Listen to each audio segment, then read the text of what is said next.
Hello one welcome to radiant academy. मैं अमोल छेपे आप सभी का स्वागत करता हूं रेडियंट एकेडमी के इस नए वीडियो में। आज भी हम 10 नए वर्ड्स देखेंगे और फिर एडिटोरियल का एनालिसिस करेंगे। आज सिर्फ एक छोटा सा चेंज है, ग्रामर के क्वेश्चंस आज मैंने इस क्लास में नहीं लिए हैं। सोच रहा हूं कि ग्रामर के लिए एक नया वीडियो बनाते जाऊं। क्या हो रहा है, एडिटोरियल एनालिसिस के बीच में ही ग्रामर के क्वेश्चंस आने से सारी चीज़ें एक जगह खिचड़ी की तरह हो रही है। तो ट्राई करूंगा कि ग्रामर के क्वेश्चंस के लिए अलग से आपके लिए वीडियोस लाऊं ताकि हम उस पर डिटेल में बात कर सकें। आपको अगर ये सजेशन अच्छा लगता है तो ओके, अगर आपको लगता है कि नहीं इसी में ग्रामर के भी क्वेश्चंस हो जाए तो अच्छा है। तो just tell me in the comment box कि हमें ग्रामर इसी में लेना है या अलग से लेना है। जस्ट लेट मी नो, ठीक है। अभी तो ये चेंज रहेगा कि अभी एडिटोरियल का एनालिसिस और वोकेबलरी पे बात होगी, ग्रामर के क्वेश्चंस के लिए अलग से वीडियो बनाने का प्रयास करेंगे। चलो तो let us start with the first word today. आज का जो हमारा पहला वर्ड है वो है टगिंग। टगिंग ये वर्ड है, टगिंग। आपने टग ऑफ वॉर ये सुना होगा, है ना। टग ऑफ वॉर गेम सुना है ना। टग ऑफ वॉर मतलब क्या, रस्सी को खींचना। कुछ लोग उधर से होते हैं, कुछ लोग उधर से, दोनों रस्सी को खींच रहे होते हैं। तो खींचना इज कॉल्ड टगिंग। खींचना, पुलिंग मतलब टगिंग होता है। Let us read the sentence. हम सेंटेंस पढ़ेंगे। क्या है sentence? He stopped tugging her hand urgently as he turned towards the door. He stopped tugging her hand urgently, उसने उसका हाथ अर्जेंटली टग किया। टग किया मतलब क्या किया? खींचा, पुल किया, राइट। तो टगिंग का मतलब क्या होगा? प्रेजेंट पार्टिसिपल टू पुल और ड्रैग समथिंग। पुल करना या ड्रैग करना, है ना। रस्सी भी तो हम खींचते हैं टग ऑफ वॉर में। तो टगिंग अगर आया तो याद रखना tug of war, right. Tug of war में रस्सी खींचते हैं, वैसे टगिंग का मतलब खींचना, पुल करना, right. After grabbing it, to drag something after grabbing it. Synonyms क्या होंगे इसके? पुलिंग या जर्किंग, झटके से खींचना, एकदम झटका देना। एंटोनिम क्या होगा? पुश करना। पुल का अपोजिट क्या होगा? पुश। पुशिंग या प्रोपेलिंग। प्रोपेलिंग मतलब भी ऐसे ऊपर उड़ाना, प्रोपेल करना। या ड्राइविंग, कोई चीज आगे चलाना, अपनी तरफ खींचना, इसका मतलब होता है टगिंग। और अपने से दूर ढकेलना, इसका मतलब होगा फिर ड्राइविंग, प्रोपेलिंग, पुशिंग, ये होगा उसके एंटोनिम्स। क्लियर? होप ये वर्ड एकदम क्लियर हो गया होगा। चले नेक्स्ट वर्ड पे। Next word we have is dozed off. Dozed off, ठीक है। चलो let us read the sentence, फिर मीनिंग पता चलेगा। The effort of continuous talking wearied him. Continuous बात करने का जो एफर्ट था उसने उसको वियर कर दिया। वियर कर दिया मतलब थका दिया। And presently he dozed of, और इसकी वजह से ही डोज्ड ऑफ। डोज्ड ऑफ का मतलब क्या होगा फिर? थक के सो गया, आराम करने लगा, राइट। तो डोज्ड ऑफ का मतलब क्या हो सकता है?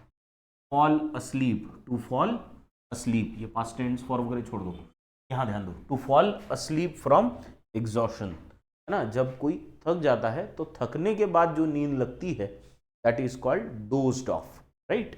यहाँ पे भी खास बोला गया है एफर्ट ऑफ कंटिन्यूअस टॉकिंग से वियर हो गया था। वियर हो गया था मतलब एग्जॉस्ट हो गया था, जिसके बाद ही डोज्ड ऑफ यानी नींद लग गई, आंख लग गई। सिनोनिम क्या होगा? कोलैप्स होना, ड्रॉप या fail.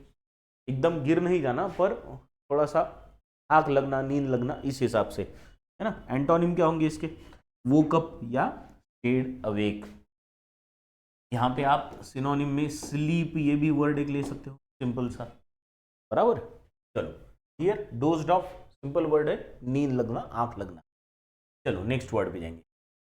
Next word is a very simple word, nod. Nod, ठीक है। मैं भी आपको नॉड करके दिखा सकता हूँ, लेकिन अपन पहले सेंटेंस पढ़ेंगे। क्या दिया है? He just kept on playing allowing himself only the merest nod of recognition.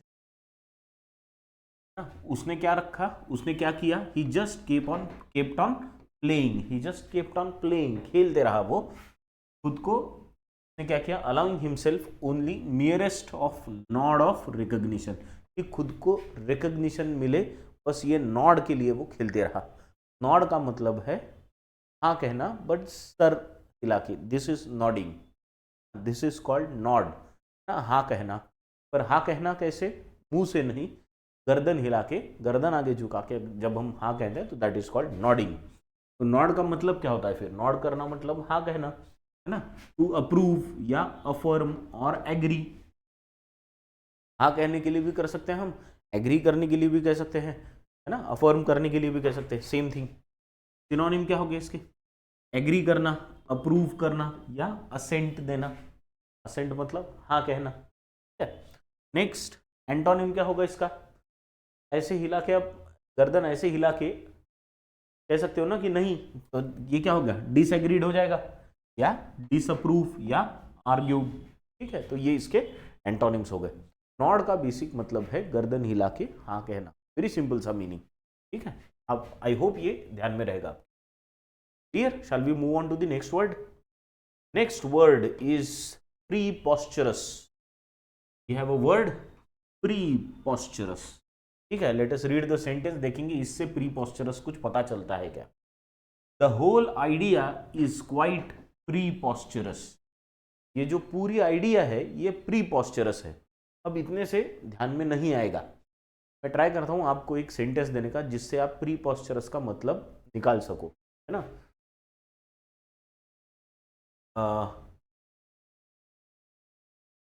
The servant was hurt by the preposterous charge। Servant के लिए हम लॉयल सर्वेंट बोल सकते हैं। The loyal servant was hurt by the preposterous charge, है ना। Servant को बहुत हर्ट हुआ था जब उस पर क्या किया गया? एक प्रीपोस्चरस चार्ज लगाया गया। प्रीपोस्चरस चार्ज का मतलब होता है बिना सैर पैर का, है ना, बिना सिर पैर का, कि जहां पे कुछ बेस नहीं है, बेसलेस, सिली, कुछ भी चार्ज लगा दो, ऐसा जब होता है तो उसे हम कहेंगे प्रीपोस्चरस। अब सर्वेंट कैसा था? लॉयल सर्वेंट था, तो उस पर जब किसी ने ये ऐसा आरोप लगाया, कुछ भी जिसको सिर पैर नहीं है, बेसलेस आरोप है, तो वो हर्ट हो गया। तो प्रीपोस्चरस समझ गए? प्रीपोस्चरस का मतलब क्या होता है? सिली या ridiculous, not to be taken seriously. Synonym क्या होंगे इसके? स्टूपिड सा चार्ज या फूलिश चार्ज हो गया। एंटोनिम क्या होंगे इसके? जिसमें कुछ दम हो, बात हो, यानी रीजनेबल हो या सेंसिबल कोई चीज हो। समझ गए प्रीपोस्चरस? तो प्रीपोस्चरस मतलब कुछ भी, सिली, जिसको कोई सिर पैर नहीं है, ठीक। चलो नेक्स्ट वर्ड पे जाएंगे। The next word we have is abrogate, है ना। नेक्स्ट वर्ड क्या है? एब्रोगेट। चलो सेंटेंस पढ़ेंगे। The ministry proposed to abrogate the electoral law of 1850। कोई मिनिस्ट्री है, मिनिस्ट्री ने क्या प्रपोज किया कि जो इलेक्टोरल लॉ है 1950 का, उसको क्या करेंगे? उसको एब्रोगेट करना चाहिए। ये प्रपोजल दिया। एब्रोगेट करना चाहिए मतलब उसको रोक देना चाहिए, बंद करना चाहिए या वापस ले लेना चाहिए। अब लॉ को हम क्या करेंगे? लॉ को खारिज कर देंगे, बराबर है। खारिज करना इसे भी कहेंगे हम एब्रोगेट करना। तो एब्रोगेट का मतलब क्या होता है? रिपील करना मतलब वापस लेना, या do away with. Do away with मतलब बंद कर देना या खारिज करना। सिनोनिम क्या होगा इसका? ओवर रूल करना, यानी पहले से कोई रूल है उसको ओवर रूल कर दो, यानी वो रूल बंद हो जाएगा। रिवोक करना मतलब वापस लेना या कैंसिल कर देना, खारिज कर देना। एंटोनिम क्या होंगे इसके? इंट्रोड्यूस करना, नया कुछ तो भी लाना, या इंस्टीट्यूट करना। इंस्टीट्यूट करना इसका भी मतलब होता है नया कुछ तो भी करना, राइट। इंस्टीट्यूट समथिंग, नया कुछ तो भी, किसी और नई चीज की नींव रखना, दैट इज कॉल्ड इंस्टीट्यूट, ठीक है। तो ये दोनों एंटोनिम्स हो गए किसके? एब्रोगेट के। एब्रोगेट मतलब बंद करना, खारिज करना। चलो let's move on to the next word. The next word we have is vicious. Vicious का सेंटेंस पढ़ेंगे। There was a vicious campaign to discredit the opposition candidates. Opposition के जो कैंडिडेट्स है उनको डिस्क्रेडिट करने के लिए, डिस्क्रेडिट मतलब उनका जो भी क्रेडिट है वो खत्म करने के लिए, मतलब बदनाम करने के लिए। उनका क्रेडिट है मतलब उनका नाम है, नाम को क्या करेंगे? बदनाम करेंगे। तो अपोजिशन के कैंडिडेट्स को बदनाम करने के लिए एक कैसा कैंपेन चलाया गया, विशियस कैंपेन, मतलब गंदा कैंपेन, क्रूर कैंपेन जिसे हम कहेंगे, क्रूएल सा कैंपेन जिसे हम कहेंगे विशियस। ठीक है, तो विशियस का मतलब क्या हो जाएगा, एक्सट्रीमली क्रूएल और वायलेंट इन नेचर और कैरेक्टर। इस केस में तो कैरेक्टर में वायलेंट है, बराबर है, यानी बहुत गंदा सा कैंपेन है जिसको हम कहेंगे ना एकदम बिलो द बेल्ट, राइट, ऐसे तरह का कैंपेन है तो उसको कहेंगे विशियस कैंपेन। सिनोनिम क्या होंगे इसके, इनह्यूमन या सैवेज, बहुत ही बुरा, या डेंजरस। नेक्स्ट एंटोनिम क्या होंगे इसके, अच्छे मीनिंग वाले, जैसे जेंटल या काइंड। बहुत बार कहते हैं कि farmers in our region commit suicide because they get into the vicious trap of debt। कौन सा वर्ड होता है यहाँ पे, vicious trap of death, यानी डेथ, डेट, DEBT वाला डेट, हाँ डेट, तो कर्जे के विशियस ट्रैप में वो फंस जाते हैं। ऐसा ट्रैप जो बहुत क्रूएल है, उसमें से निकलना बहुत मुश्किल है, उसे कहेंगे विशियस। चलो नेक्स्ट वर्ड पे जाएंगे। Next word we have is turbulence. ये वर्ड हम इससे पहले भी देख चुके हैं, टर्ब्यूलेंस, ट्यूमुल्टस, ये वर्ड हम देख चुके हैं, या फिर और इससे रिलेटेड वर्ड कौन सा, ठीक है इसी को देख लेंगे फिर से एक बार। टर्ब्यूलेंस, सेंटेंस पढ़ेंगे, the news created turbulence on the world stock market. ये जो न्यूज आई उससे क्या हुआ, वर्ल्ड के स्टॉक मार्केट में एक टर्ब्यूलेंस आया। टर्ब्यूलेंस आया मतलब पूरा उथल पुथल मच गई, गड़बड़ हो गई, ठीक है। तो टर्ब्यूलेंस का मतलब क्या है, शांति थी, अच्छे से सब चल रहा था, एकदम अशांति भरा वातावरण हो गया, दैट इज कॉल्ड टर्ब्यूलेंस। तो टर्ब्यूलेंस मतलब a state of chaos. Chaos का मतलब होता है टर्ब्यूलेंस या गड़बड़, उथल पुथल, ऐसी स्थिति। अशांति इज केओस, कॉन्फ्लिक्ट और कंफ्यूजन वाली स्थिति is again called turbulence. Synonym क्या होंगे इसके, डिस्टर्बेंस हो जाना या केओस। केओस तो वैसे भी यहाँ पे यूज किया। केओस का मतलब होता है अशांति, अचानक से लोग चिल्लाना, कंफ्यूजन होना, ये सारी चीज को हम कहेंगे केओस। एंटोनिम क्या होगा इसका, एकदम शांति, पीस, काम या क्वाइट, राइट, अंडरस्टूड, क्लियर है। टर्ब्यूलेंस का मतलब क्या होगा, उथल पुथल हो जाना पूरी, ठीक है, सिस्टम गड़बड़ा जाना, कंफ्यूजन, डिस्टर्बेंस वाली सिस्टम होना, that is turbulence. Next word we have is compile. Compile, ठीक है, अभी कंपाइल को देखेंगे, सेंटेंस पढ़ेंगे फिर ध्यान में आएगा। It took 6 months for the committee to compile its report. Committee को कितना समय लगा, 6 महीने का समय लगा रिपोर्ट को कंपाइल करने के लिए। कंपाइल करना मतलब सारी चीजों को इकट्ठा करके प्रेजेंट करना, that is called compile. Compile का मतलब बेसिकली होता है सारी चीजों को इकट्ठा कर लेना, दैट इज कॉल्ड कंपाइल। ना, तो compile means to produce a list or a book by assembling information collected from other sources.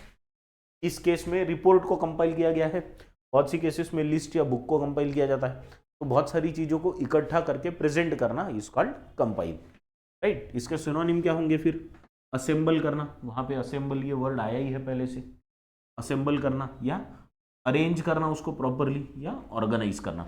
Report में क्या होता है, बहुत सारी चीजों का, बहुत सारी चीजें होती है यहाँ वहाँ की, उन सारी चीजों को सिस्टमेटिकली एक जगह लाया जाता है। पहले तो लाया जाता है और फिर सिस्टमेटिकली एक जगह अरेंज किया जाता है, तब उससे कहते हैं हम वो कंपाइल हो गया है, राइट। एंटोनिम क्या होगा इसका, डिसअरेंज करना। अगर अरेंज करना ये कंपाइल है तो डिसअरेंज करना ये उसका एंटोनिम हो गया। डिस्ट्रॉय कर देना या डिवाइड करना, अलग अलग करना या सेपरेट करना, ये भी उसके क्या हो जाएंगे, एंटोनिम्स। क्लियर, समझ गए, समझा। कंपाइल का मतलब, कंपाइल मतलब इकट्ठा करना, ठीक है। चलो नेक्स्ट वर्ड पे जाएंगे। Next word we have is reciprocate. Reciprocate, ठीक है, let us read the sentence. He offered a conspiratorial smile that she didn't reciprocate. ठीक है, उसने कैसी की, एक कॉन्स्पिरेशनल स्माइल दी, कॉन्स्पिरेसी थी, है ना, दैट शी डिडंट रेसिप्रोकेट, जिसका उसने जवाब नहीं दिया। जिसको उसने रिप्लाई नहीं किया। तो रेसिप्रोकेट का मतलब होता है रिप्लाई बेसिकली, ठीक है। तो रेसिप्रोकेट का मतलब to have exchanged something, exchange में कुछ तो भी देना, ठीक है, रिप्लाई करना, दैट इज रेसिप्रोकेट करना। सिनोनिम क्या होगा इसका? एक्सचेंज करना, रिप्लेस करना या ट्रेड करना, ये भी सिनोनिम करके यूज हो सकते हैं। और एंटोनिम का मतलब डिनाई कर देना या रिफ्यूज कर देना, ठीक है। बेसिकली यहाँ पे रिप्लाई करना या स्माइल एक्सचेंज करना, उस हिसाब से रेसिप्रोकेट यूज किया। क्लियर, सिंपल सा वर्ड है। चले नेक्स्ट वर्ड पे। The next word we have is avid. अगला वर्ड कौन सा है हमारा?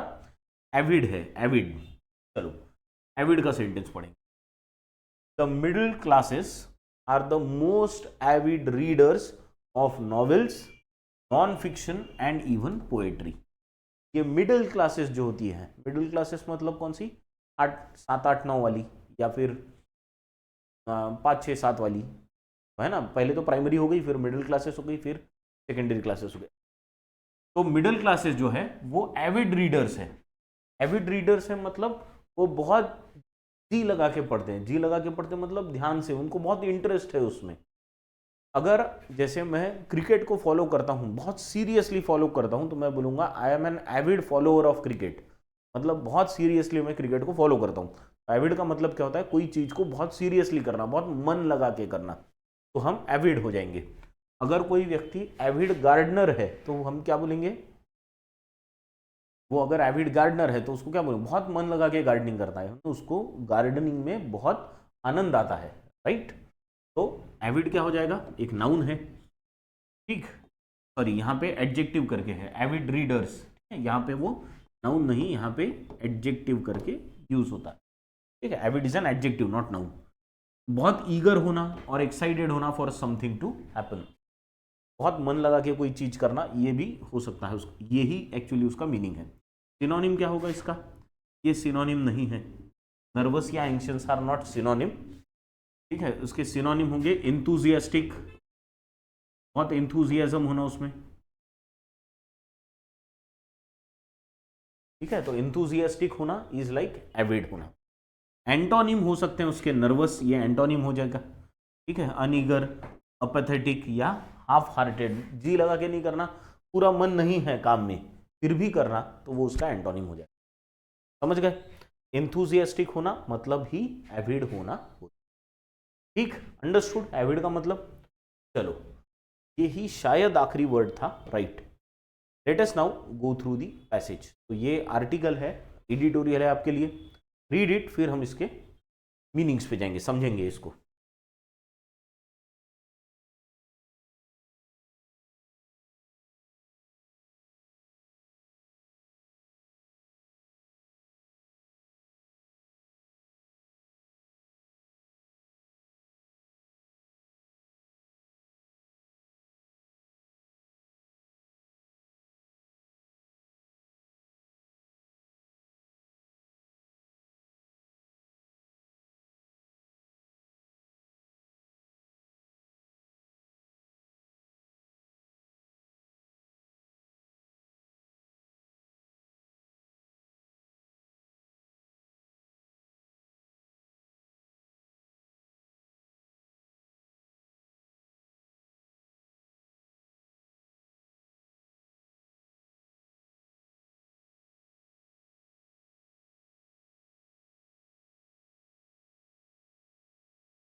चलो डन, पढ़ लिया।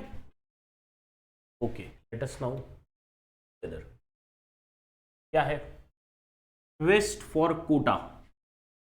कोटा के लिए जो प्रयास चालू है उसे कहेंगे हम क्वेस्ट फॉर कोटा।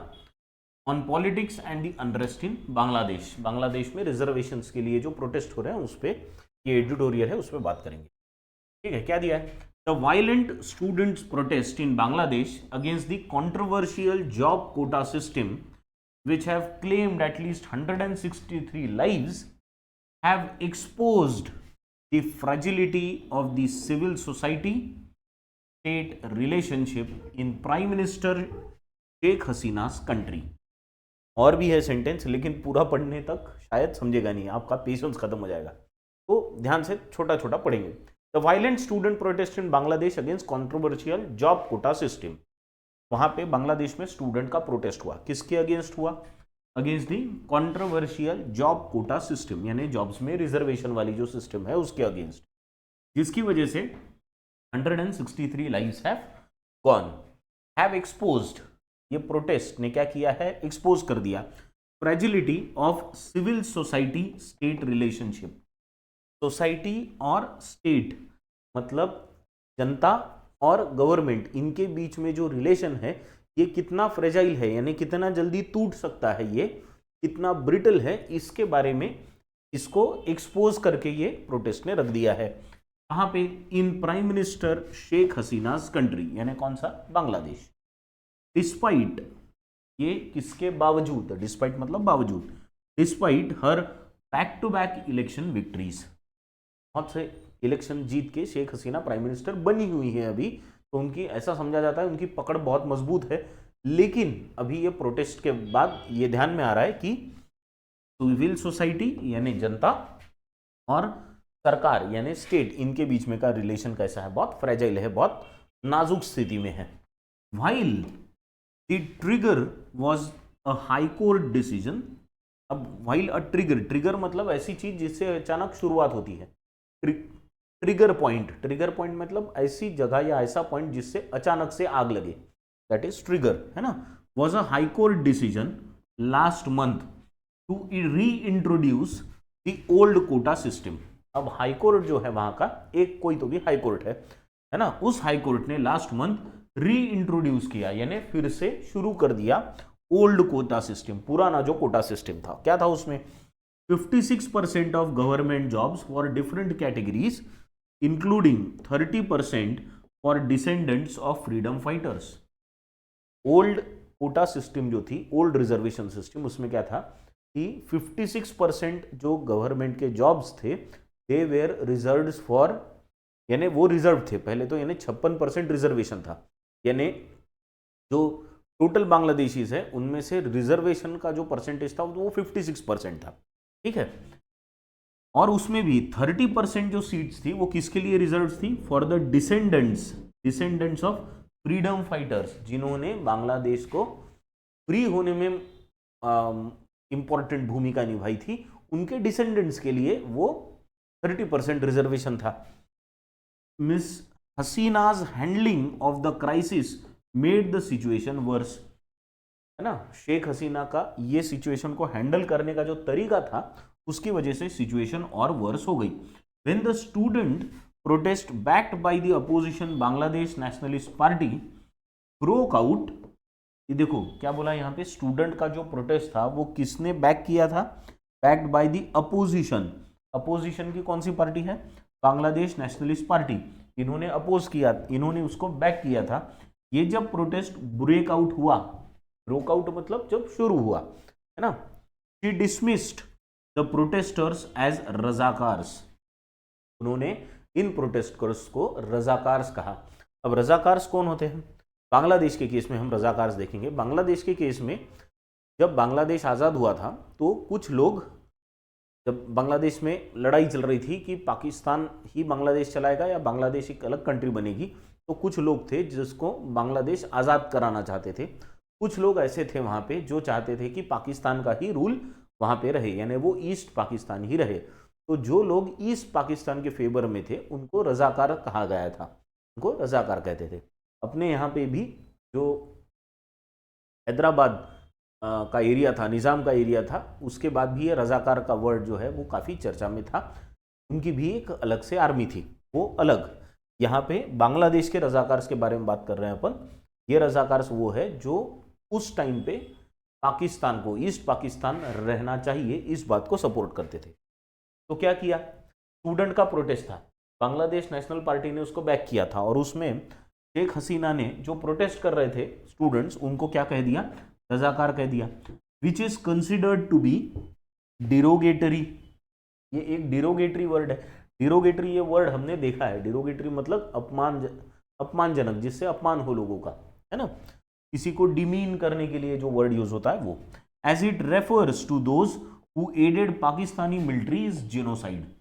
ये उन लोगों के लिए वर्ड यूज होता है जिन्होंने, पाकिस्तान ने जो ईस्ट पाकिस्तान में पाकिस्तानी आर्मी ने नरसंहार किया था। जिनोसाइड का मतलब क्या है, नरसंहार। नरसंहार मतलब बहुत बड़ी तादाद में लोगों को मारना, बहुत बड़ी तादाद में बिना किसी जुर्म के ऐसे ही मार देना, ठीक है, दैट इज कॉल्ड जीनोसाइड। तो ईस्ट पाकिस्तान ने जो किया था बांग्लादेश में, उनको सपोर्ट करने वाले को रजाकार कहते हैं। तो जब ऐसा लोगों को कहा गया शेख हसीना द्वारा, तो लोगों को बुरा लगा, ठीक है। तो genocide of locals in erstwhile East Pakistan, ठीक है, prior to creation of Bangladesh. There were also allegations, allegations का मतलब है आरोप। और कौन से आरोप थे, there were also allegations that student wing of Mrs Hasina's Awami League, Hasina, Sheikh Hasina की पार्टी का नाम क्या है, अवामी लीग, उनका जो स्टूडेंट विंग है, बराबर, उनका student wing attack the protesters, इनके स्टूडेंट विंग ने भी प्रोटेस्टर्स को अटैक किया, ये भी आरोप है।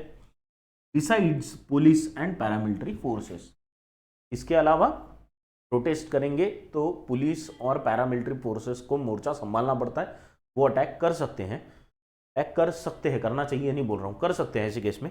पर उनके साथ इनके स्टूडेंट विंग ने भी अटैक कर दिया, जिसकी वजह से हालत और खराब हो गई। The crisis spiralled out of control, spiralled out of control मतलब हाथ से बाहर निकल गया ये crisis, bringing Dhaka the mega city of 10.2 million people to a grinding halt. 10.2 million people वाला ढाका एक बहुत पॉपुलेटेड सिटी है, उसको अचानक एक ग्राइंडिंग हॉल्ट पे लाके रख दिया। ग्राइंडिंग हॉल्ट मतलब अचानक रोक देना, स्टॉप कर देना, पूरे शहर को रोक दिया इस प्रोटेस्ट ने। क्लियर, आ गया ध्यान में? चलो, let us now go through the second part. पढ़ो सेकेंड पार्ट जल्दी से, then we will start reading it together.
चलो डन, पढ़ लिया।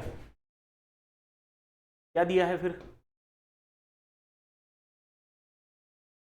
On Sunday the Bangladesh supreme court scaled back the quota system, यानी बांग्लादेश की सुप्रीम कोर्ट ने कोटा सिस्टम को वापस ला दिया। वापस लाया मतलब वो पुरानी जो सिस्टम थी जहां 56% रिजर्वेशन था, वो सिस्टम हाई कोर्ट ने लाई थी, है ना। अब उसको सुप्रीम कोर्ट ने पलट दिया उस फैसले को और बोला कि नहीं, ऐसा नहीं होगा, scaled back the quota system. तो उन्होंने उसके पहले की जो स्थिति थी उस पे लाया, offering a major victory to the protesters. और इससे क्या हुआ, प्रोटेस्टर्स को एक मेजर विक्ट्री मिली। कैसे क्या विक्ट्री मिली, क्या हुआ? The 30% quota has now been brought down to 5%। ये जो 30% का कोटा था वो descendants of the freedom fighters के लिए उसको 5% करके रख दिया, ठीक है। And remaining reservations to 2%। तो ऐसा करके 5 + 2 यानी ये 7% का ही रिजर्वेशन अभी सुप्रीम कोर्ट ने रखा है। मतलब 93% government jobs would be open for all Bangladeshi.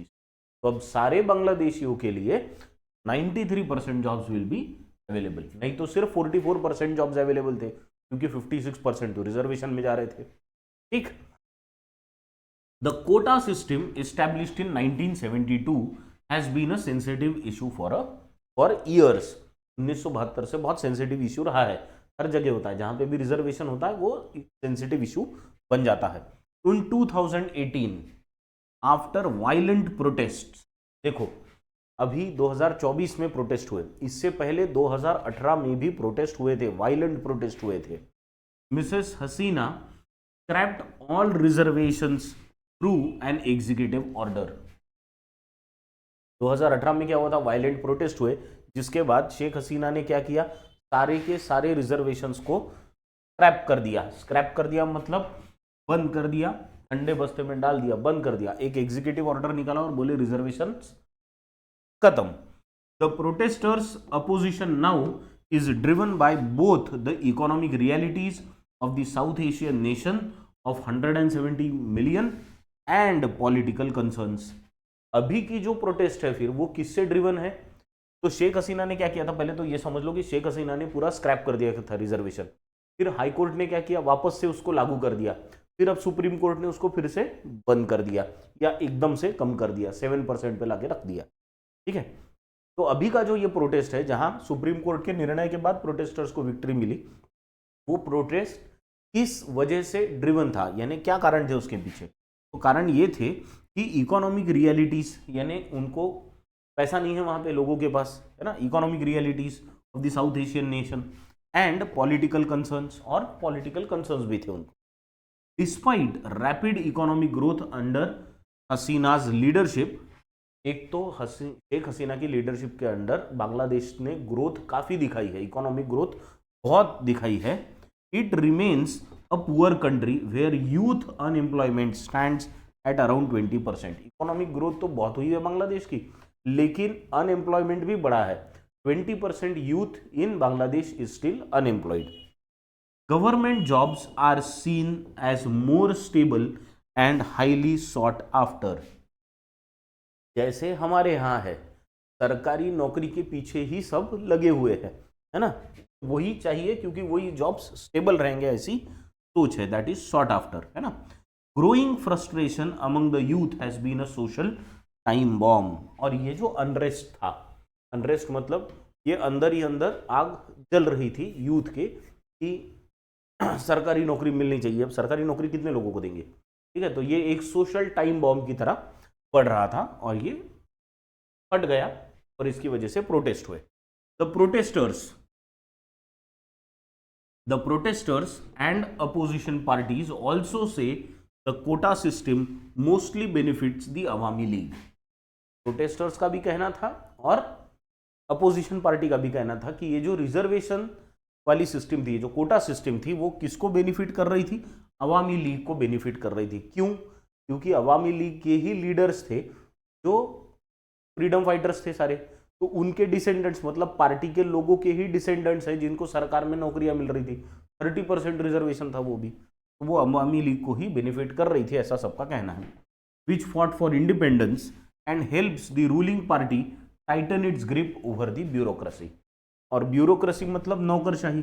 अब नौकरशाही में अगर 30% लोग तुम्हारी ही पार्टी से रिलेटेड लोगों के आएंगे तो तुम्हारी ताकत और बढ़ेगी। बस यही अवामी लीग कंटिन्यूअसली करते आ रहा था। ठीक, this is what is given in the second part. चलो let us now go through the third part quickly, then we'll read it together.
चलो पढ़ लिया, डन। क्या दिया है आखिरी पार्ट में?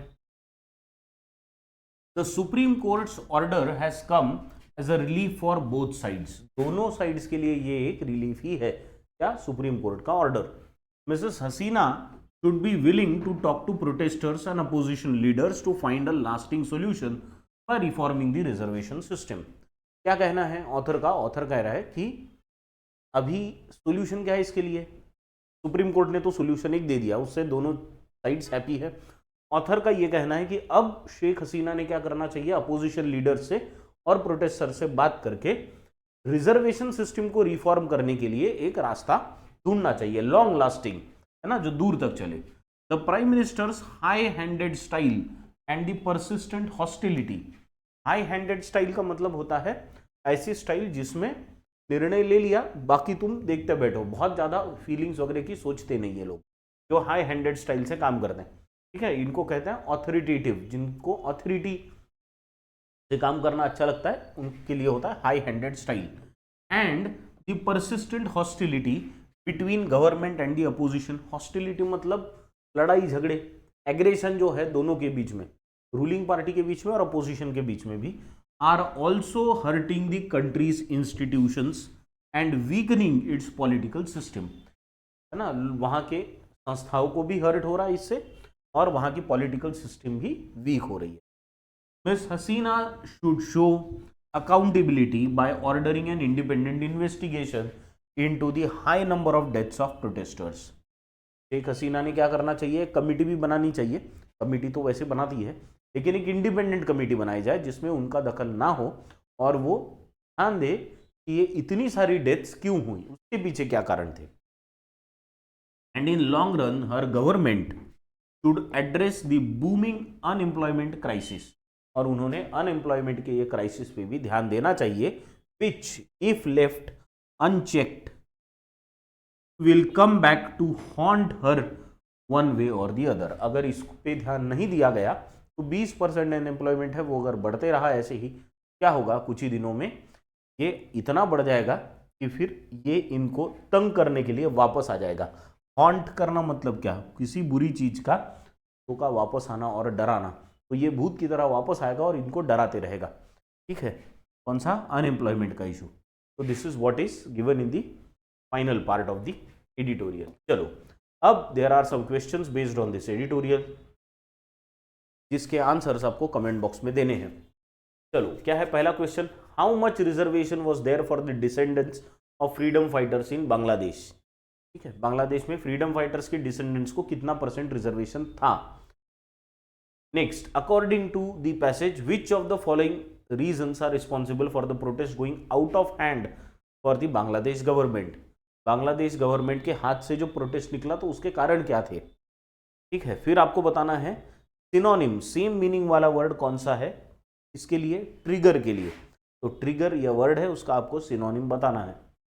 और फोर्थ जो क्वेश्चन है उसमें फ्रेज दी गई है, एक फ्रेज दी गई है हाई हैंडेड स्टाइल। ये स्टाइल के लिए हाई हैंडेड यूज किया है, हाई हैंडेड, इस फ्रेज का मतलब आपको बताना है। ठीक है, ऑप्शंस आपको दिए हैं नीचे। And fifth question, which party does PM Sheikh Hasina belong to. Sheikh Hasina ये कौन से पार्टी को बिलोंग करती है। तो इतना ही आज है। आज ग्रामर के क्वेश्चंस नहीं है, जैसे मैंने कहा ग्रामर के क्वेश्चंस के लिए अलग से एक वीडियो बनाने का मैं सोच रहा हूँ। अगर आपको लगता है कि ग्रामर के क्वेश्चंस इसी वीडियो में कुछ कवर हो जाने चाहिए तो मुझे कमेंट बॉक्स में वैसे आप बताइए। ठीक है, तो let us stop here with this. Thank you very much.